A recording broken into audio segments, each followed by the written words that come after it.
Halo guys, Assalamualaikum warahmatullahi wabarakatuh. Kembali lagi bersama Adeshi Update yang selalu setia untuk memberikan informasi terbaru seputar pemilu 2024, di mana ini semakin memanas tentang pembahasan hak angket. Nah, di sini kita akan melihat yaitunya proses sidang rapat paripurna dari beberapa fraksi Dewan DPR RI, dan di sini rapat paripurna itu berlangsung di tengah aksinya demonstrasi baik itu pendukung hak angket dan juga menolak hak angket. Langsung saja kita cek di video yang satu ini, oke? Saya Aus Hidayat Nur, anggota DPR RI fraksi PKS, Dapil Kalimantan Timur, nomor anggota A455. Ingin sampaikan aspirasi sebagian masyarakat agar DPR RI ini menggunakan hak angket untuk mengklarifikasi kecurigaan dan praduga masyarakat atas sejumlah permasalahan dalam penyelenggaraan pemilu 2024. Alasannya, pertama, perlu diingat bahwa pemilu 2024 merupakan momen krusial bagi bangsa Indonesia. Gelaran demokrasi ini harus tetap dijaga agar terlaksana dengan langsung, umum, bebas, rahasia, jujur, dan adil. Kedua, munculnya berbagai kecurigaan dan praduga di tengah masyarakat perihal terjadinya kecurangan dan pelanggaran dalam penyelenggaraan pemilu perlu direspon DPR RI secara bijak dan proporsional. Hak angket adalah salah satu instrumen yang dimiliki DPR dan diatur dalam Undang-Undang Dasar, dan undang-undang bisa digunakan untuk menjawab kecurigaan dan praduga itu secara terbuka dan transparan. Jika memang kecurigaan atau praduga masyarakat itu terbukti, bisa ditindaklanjuti sesuai undang-undang, dan jika tidak terbukti ini bisa mengklarifikasi dan menjaga integritas pemilu sehingga kita bisa meresponnya secara bijak dan proporsional. Demikian instruksi kami sampaikan. Terima kasih atas perhatiannya. Wabillahi taufiq wal hidayah. Assalamualaikum warahmatullahi wabarakatuh. Saya Fahmi Alirus, A432 dari fraksi PKS. Akhir-akhir ini saya prihatin terdengar wacana perbincangan tentang biaya operasional sekolah yang dikait-kaitkan dengan program makan siang gratis. Kami ingin sampaikan bahwa sesungguhnya perbincangan program makan siang gratis yang merupakan program janji dari Capres-Cawapres di periode kampanye kemarin sesungguhnya belum layak untuk diperbincangkan. Apalagi kemudian terdengar wacana bahwa program tersebut akan menggunakan program BOS. Biaya operasional sekolah kita pahami adalah biaya yang sepenuhnya dipergunakan untuk meningkatkan mutu pendidikan kita. Masih banyak persoalan-persoalan pendidikan di negeri kita. Persoalan guru, persoalan infrastruktur, sarana prasarana sekolah yang masih sangat memerlukan pendanaan. Amanah 20% pendidikan, biaya pendidikan itu benar-benar harus dijalankan sepenuhnya, dikaitkan langsung untuk meningkatkan mutu pendidikan. Oleh karena itu kami sampaikan protes ataupun kritik, jangan sampai janji-janji kampanye yang terkait dengan makan siang gratis itu menggerus dan mengganggu atau mengutak-atik program BOS yang terkait dengan upaya kita meningkatkan mutu pendidikan. Ini kami sampaikan karena wacana tersebut sudah mulai menggelisahkan banyak pihak, terutama pihak-pihak yang terkait dengan kepentingan peningkatan mutu pendidikan, terutama juga bagi teman-teman tenaga pendidik, teman-teman guru. Mereka gelisah, mereka khawatir kemudian dana tersebut tergerus dan akhirnya yang sebahagian dari dana BOS itu dipergunakan untuk menunjang honor mereka, mereka akan mendapatkan atau mengalami kerugian. Jadi saya mohon mudah-mudahan ini menjadi perhatian kita DPR RI untuk terus mengawasi, jangan sampai anggaran pendidikan yang sangat-sangat diperlukan itu kemudian terganggu dengan wacana-wacana yang sangat tidak relevan dengan peningkatan mutu pendidikan. Demikian yang saya sampaikan, mudah-mudahan didengar oleh itu semua benar pihak. sekali kalau Terima kasih. untuk Wassalamualaikum penggunaan dana warahmatullahi BOS wabarakatuh. Saya Nur Hamidah dari fraksi PKB daerah pemilihan Jawa Tengah 4. Yang saya hormati pimpinan DPR, Bapak Ibu anggota dan seluruh rakyat Indonesia yang menyaksikan rapat paripurna kita di pagi hari ini. Pemilu adalah perwujudan kedaulatan rakyat dan oleh karenanya tidak ada satupun kekuatan di negeri ini yang boleh merebut apalagi menghancurkan. Karena ini terkait dengan daulat rakyat, maka pemilu haruslah berdasarkan pada prinsip kejujuran, keadilan, tanggung jawab, dan etika yang Itu tinggi. yang kita tuntut Tidak ada sebagai boleh masyarakat satupun pihak-pihak yang mencoba memobilisasi sumber daya negara untuk memenangkan salah satu pihak, walaupun mungkin itu ada hubungan dengan anak, saudara, kerabat, atau relasi kuasa yang lain. Pemilu tidak bisa dipandang hanya dalam konteks hasil. Lebih dari itu, konteks proses harus juga menjadi cerminan kita semua untuk melihat apakah pemilu telah dilangsungkan secara jujur dan adil. Jika prosesnya penuh dengan intimidasi, apalagi dugaan kecurangan, pelanggaran etika, atau politisasi bansos, intervensi kekuasaan, maka tidak bisa dianggap serta-merta pemilu selesai saat pemilu telah berakhir jadwalnya. Saya adalah salah satu pelaku sejarah gerakan reformasi 98. Sepanjang pemilu yang saya ikuti semenjak 99, saya belum pernah melihat ada sebuah proses pemilu yang sebrutal dan semenyakitkan ini, di mana etika dan moral politik berada di titik minus, kalau tidak bisa dikatakan di titik nol. Ketika para akademisi, para budayawan, para profesor, para mahasiswa, bahkan rakyat biasa sudah mulai berteriak tentang sesuatu yang dianggap ada kecurangan, maka saya kira alangkah naifnya kalau lembaga Dewan Perwakilan Rakyat hanya diam saja dan membiarkan seolah-olah tidak terjadi sesuatu. Tanggung jawab moral dan politik kita hari ini adalah mendengarkan suara yang sudah diteriakkan ataupun suara yang tak sanggup disuarakan. Silent majority saya kira akan sepakat dengan kita untuk melakukan langkah-langkah konstitusional, apapun langkah-langkah itu. Dan hari ini kami menerima begitu banyak aspirasi dari berbagai pihak bahwa DPR hendaklah menggunakan hak konstitusionalnya melalui hak angket. Dan melalui hak angket inilah kita akan menemukan titik terang seterang-terangnya, sekaligus juga mengakhiri berbagai desas-desus kecurigaan yang tidak perlu. Kita hanya ingin bahwa demokrasi yang kita lahirkan dengan air mata, berdarah-darah, dan bahkan nyawa yang begitu banyak dikorbankan pada tahun 98 tidak berakhir dengan sia-sia. Oleh karena itu pimpinan dan seluruh anggota DPR, saya mendukung hak angket ini kita lakukan semata-mata untuk memberikan kepastian bahwa seluruh proses pemilu 2024 benar-benar dijalankan berdasarkan daulat rakyat, kejujuran, keadilan, etika yang tinggi. Karena disinilah fungsi kita yang sedang ditunggu oleh rakyat. Saya kira ini yang saya sampaikan. Sekali lagi, kita tidak boleh tinggal diam. Jangan pernah menjadi pengkhianat dan mengkhianatin daulat rakyat. Wassalamualaikum warahmatullahi wabarakatuh. Ini kita tunggu Saya reaksi dari Slamet para rakyat di nomor gedung DPR, A431 di mana ini dari benar-benar permintaan dari fraksi masyarakat PKS untuk Dapil melihat Jawa Barat seperti 4 apa, Kota dan Kabupaten Sukabumi.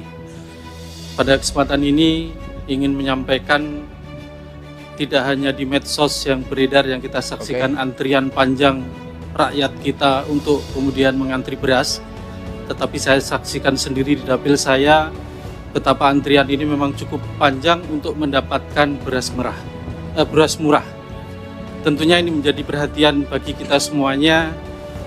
Kita melalui pimpinan, maka saya sampaikan mohon pemerintah hadir di sini bahwa impor beras sudah dilakukan sedemikian rupa. 2023 2 juta ton, 2024 direncanakan 3 juta ton. Tetapi apa yang terjadi, harga beras di rakyat kita, di masyarakat kita juga tidak turun. Tentunya kita sangat senang ketika kemudian harga beras ini yang harganya mahal ini dinikmati oleh petani. Yang menjadi permasalahan adalah mahalnya harga beras tidak dinikmati oleh petani kita. Di saat yang sama ada rakyat kita yang menjadi kebutuhan beras ini juga mempunyai hak untuk mendapatkan beras yang terjangkau. Disinilah kemudian kita menuntut hadirnya pemerintah tetap menjaga kesejahteraan petani agar panennya bisa dibeli dengan harga mahal, tetapi kebutuhan rakyat kita dengan mendapatkan haknya yaitu beras dengan harga terjangkau juga harus dipenuhi. Oleh karena itu melalui pimpinan agar pemerintah serius untuk melakukan bagaimana kemudian harga beras ini bisa turun.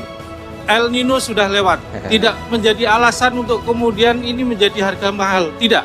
Tetapi saya lebih soroti bagaimana keseriusan petani dan keseriusan pemerintah dan kemauan pemerintah untuk mengatur masalah logistik dari pangan kita.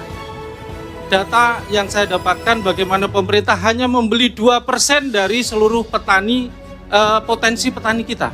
Ini data dari Bulog saya dapatkan, hanya 2%. Artinya 98% seluruh panen petani kita dikuasai atau dibeli oleh pihak swasta. Sehingga hari ini pemerintah mendapatkan hasilnya tidak mampu mengendalikan pasar. Kenapa? Karena pemerintah tidak menguasai stok. Berapapun yang dilakukan impor, hanya kemudian keuntungan-keuntungan yang akan didapatkan lebih kepada keuntungan ekonomi. Tetapi untuk menjaga kestabilan harga, sekaligus juga menjaga kesejahteraan petani tidak akan didapatkan. Sekali lagi, melalui pimpinan, saya harapkan pemerintah untuk serius menangani bagaimana kemudian logistik pangan ini dikelola dengan baik. Pastikan kesejahteraan petani kita tetap dijaga dengan membeli seluruh potensi petani yang dipanen hari ini. Demikian yang bisa saya sampaikan. Terima kasih. Assalamualaikum warahmatullahi wabarakatuh. Menjelang Ramadan dan Idul Fitri ada kenaikan yang cukup signifikan. Oleh karenanya saya meminta pemerintah untuk memberikan perhatian khusus terhadap harga-harga pangan. Oleh karenanya mohon nanti pimpinan dapat memberikan atau meneruskan terhadap aspirasi ini kepada pemerintah.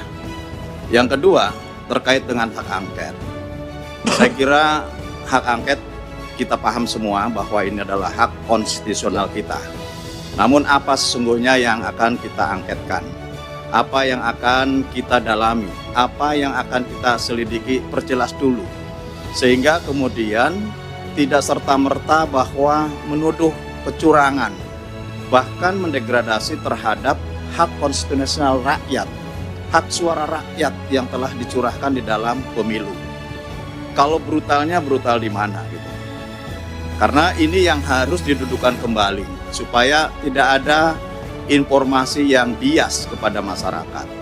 Oleh karenanya saya berpikir bahwa untuk persoalan ini ajukan saja hak angket apa isinya, dan tentu itu yang nanti akan kita bahas bersama.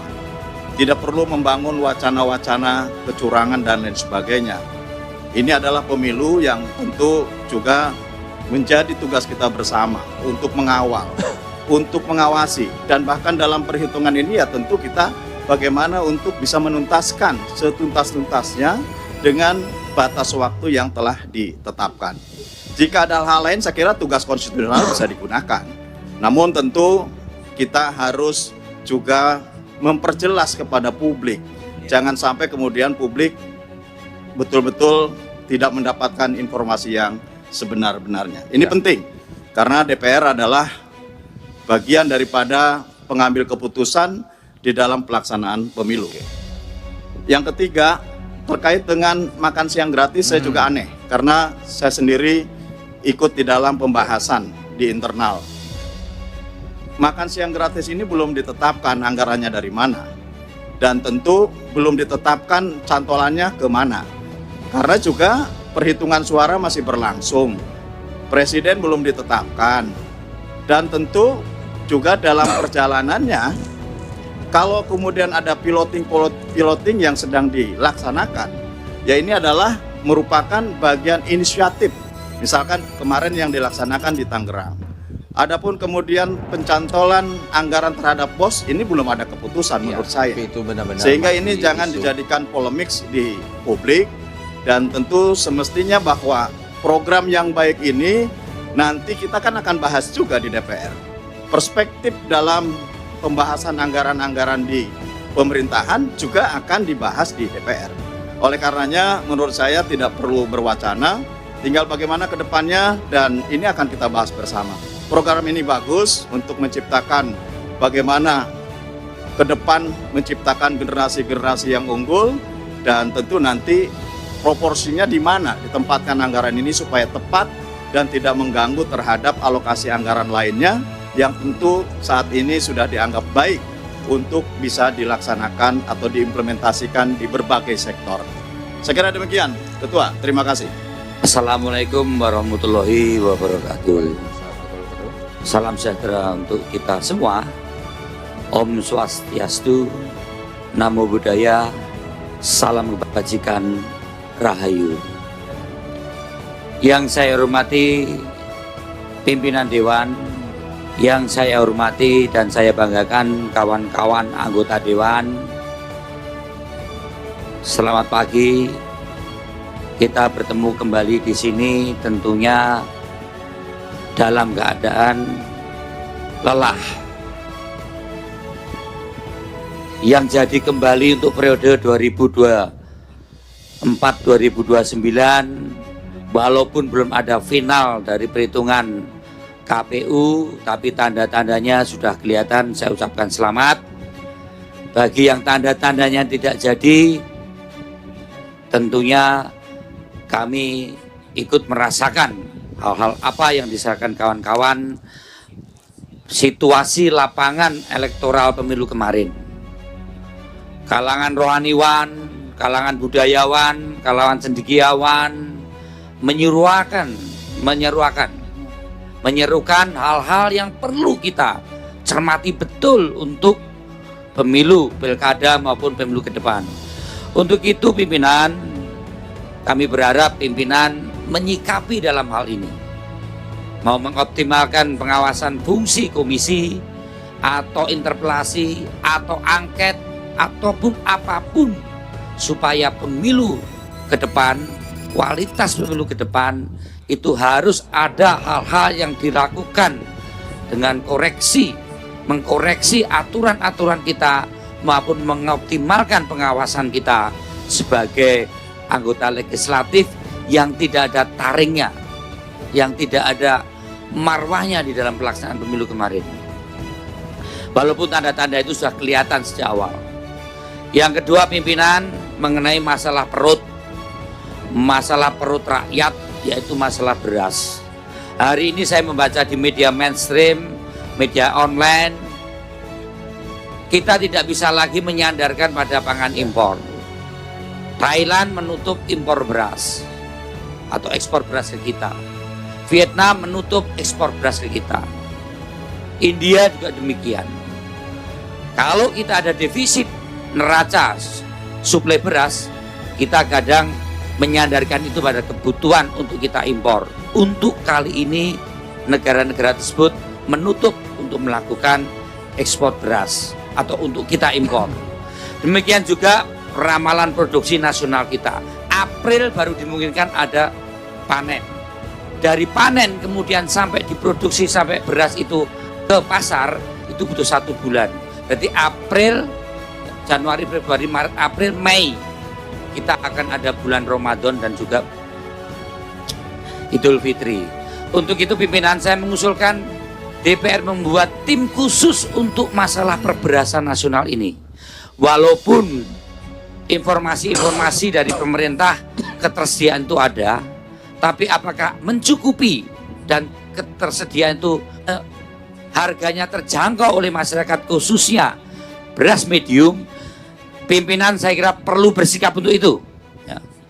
Ini sangat penting karena jangan sampai krisis pangan ini berpotensi menjadi krisis sosial, bahkan sangat mungkin menjadi krisis politik, apalagi situasi-situasi pasca pemilu ini juga belum beres. Saya Johan Rosihan, A451 fraksi PKS, Dapil NTB 1 wilayah Pulau Sumbawa. Menyambung sedikit soal beras ini Pak Ketua, alhamdulillah pekan kemarin kami Komisi 4 sudah turun ke beberapa daerah dan saya kebetulan ke Jogja melihat beberapa kondisi gudang Bulog yang memang tiba-tiba ada beras ini. Nampak dari karungnya yang baru dan lain sebagainya. Nah, karena itu menurut saya pimpinan, ini tidak bisa ditangani dengan biasa-biasa saja. Apalagi sebentar lagi Ramadan akan datang, di mana kebutuhan masyarakat mayoritas muslim di Indonesia ini tentu memastikan keberadaan beras ini. Yang kedua, ada lebih dari 13 juta petani yang bekerja di sektor ini. Karenanya kalau ini tidak diantisipasi segera, maka ini bisa terjadi gejolak sosial di tengah masyarakat. Nah, untuk itu Pak Ketua, menyambung apa yang disampaikan oleh rekan saya tadi Mas Slamet, satu, kita desak kehadiran pemerintah, iya, tetapi harus kita pastikan juga bagaimana bentuk kehadiran mereka. Ya, saya sarankan agar pemerintah ini fokus betul soal beras ini. Tunda dulu proyek-proyek yang mercusuar itu, mau selesaikan blok sekian di IKN segala macam itu, hentikan dulu. Alihkan uang ini ke beras. Pastikan bahwa stok kita ada dan jangan berpikir untuk impor lagi. Ya. Kita butuh sekarang ini stok 2,5 juta ton untuk menormalisasi stok kita di Bulog. Karena itu Pak Ketua, pimpinan yang saya hormati, saya usulkan kalau pansus terlalu jauh, mohon difasilitasi rapat gabungan komisi. Jangan hanya diserahkan kepada Komisi 4, karena Komisi 4 itu betul ada Kementerian Pertanian dan Badan Pangan Nasional di situ, tapi juga ini bisa melibatkan kementerian-kementerian lain, terutama Menteri Keuangan, ya, Menteri Perdagangan dan lain sebagainya. Usul saya Pak Ketua, tolong dibentuk rapat gabungan di DPR ini untuk kita mengetahui dan mendesak pemerintah agar betul-betul hadir dalam menyelesaikan persoalan krisis beras yang menjadi kekhawatiran dari masyarakat kita pada hari ini. Terima kasih. Assalamualaikum warahmatullahi wabarakatuh. Kamru Samad A79. Pertama-tama kita tentunya patut bersyukur dalam reformasi ini 6 kali kita melaksanakan pemilu dan semua berjalan dengan baik, dan dari pemilu kita telah melakukan pembenahan dan perbaikan baik melalui revisi undang-undang yang telah kita jalankan maupun dalam pelaksanaan yang kita jalankan melalui pengawasan terhadap penyelenggara pemilu. Dan kita patut bersyukur bahwa pada pemilu 2024 ini lebih dari 60 negara di dunia yang secara bersamaan akan melakukan pemilihan presiden. Indonesia merupakan negara terbesar, mencapai 164 juta partisipasi rakyat, lebih besar daripada pemilu terakhir di Amerika yang hanya mencapai 158 juta partisipasi. Ini menunjukkan bahwa Indonesia sebagai negara demokrasi terbesar di dunia telah mampu memberikan ruang konstitusional kepada rakyat Indonesia untuk menggunakan haknya. Karena itu, kami di lapangan tentu juga mendengarkan aspirasi yang berkembang. Aspirasi yang sangat mendesak bagi mereka adalah pengangguran, penciptaan lapangan kerja, bukan hak angket. Yang diperlukan mereka justru adalah hak para sopir angkot. Hak para sopir angkot, ribuan bahkan puluhan ribu yang anak-anaknya mereka, masa depannya, sekolahnya belum tentu mereka bisa memenuhi kebutuhan dasar mereka. Kita bisa menyaksikan bagaimana masyarakat kita hari ini kerja hari ini hanya untuk makan besok. Bahkan kalau mereka sakit hari ini, maka besok dia harus utang di warung. Inilah aspirasi yang sangat mendesak, yaitu menciptakan lapangan pekerjaan. Dan karena itu saya ingin mengingatkan, jangan sampai respon dari teman-teman yang tidak siap kalah menunjukkan dalam sejarah kita merupakan respon terburuk sepanjang pemilu reformasi ini. Kenapa demikian? Karena belum menggunakan instrumen hukum yang telah digunakan, disiapkan, disediakan oleh undang-undang, sudah menuduh pemilu ini curang. Ini berbahaya sekali bagi kelangsungan demokrasi kita dan masa depan bangsa kita ke depan. Yang ketiga, yang saya ingin sampaikan bahwa sebagai anggota DPR seharusnya kita mengetahui tentang tata laksana pembahasan APBN kita. Menyangkut program makan siang gratis adalah program yang dinantikan oleh banyak sekali masyarakat di Indonesia. itu tentunya harus dimulai dari usulan pemerintah melalui KEM PPKF, melalui EKP, dan seterusnya. Dan itu memerlukan waktu dan tahapan dalam pembahasan. Sehingga kita tidak perlu terpengaruh menyangkut alokasi, relokasi, dana BOS, dan seterusnya. Karena justru kita bisa mendistorsi edukasi di tengah-tengah masyarakat. Yang terakhir, pimpinan, yang saya ingin sampaikan adalah berkaitan dengan persiapan Ramadan, Idul Fitri, dan juga pilkada serentak. Memang harus kita pastikan kestabilan harga kebutuhan bahan pokok bagi masyarakat. Demikian pimpinan, selanjutnya kami kembalikan. Jadi di sini kita sama-sama mendengarkan bagaimana berlangsungnya rapat paripurna, di mana ini ada beberapa dari fraksi ataupun anggota dewan itu memberikan saran mereka masing-masing tentang mengenai hak angket dan juga mengenai tentang persiapan kita menjelang Ramadan. Itu masalah sembako itu benar-benar cukup serius sekali, di mana ini harga beras setelah pasca pemilu itu benar-benar tidak ada lagi terkontrol harganya di pasaran, benar-benar melambung. Itu benar-benar menjerit buat masyarakat Indonesia sekarang ini, di mana mayoritas masyarakat Indonesia itu adalah kebutuhan pokok, terutama beras itu benar-benar menjerit sekali harganya sekali.